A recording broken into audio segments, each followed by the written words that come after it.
Hey everyone, welcome back to our channel. Today, we're diving into a super practical tutorial, how to change your currency in Expedia for 2025. Whether you're planning an international trip, dealing with fluctuating exchange rates, or just want your bookings in your local currency, this quick guide will have you sorted in no time.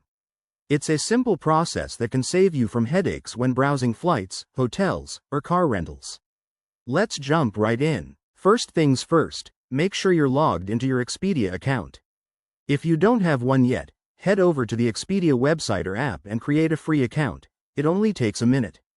Once you're in, look for your profile icon, usually in the top right corner of the screen.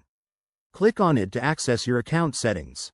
Now, in the Account Settings menu, scroll down until you find the Language and Currency, or Preferences, section. Expedia has been updating its interface for 2025, so it might be labeled slightly differently, but it's typically under a Settings tab. Once you locate it, you'll see a drop-down menu for currency options. From there, select the currency you want to use. For example, if you're based in Europe, you might switch to euros, EUR, or if you're in the UK, go for pounds, GBP.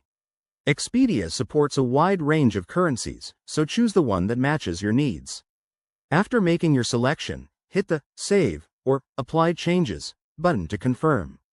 And that's it, you've successfully changed your currency.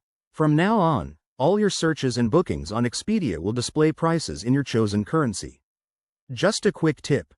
Remember that currency exchange rates can change daily, so double-check them using a reliable converter app if you're comparing deals. Also, if you're traveling to multiple countries, you might need to switch back and forth as needed.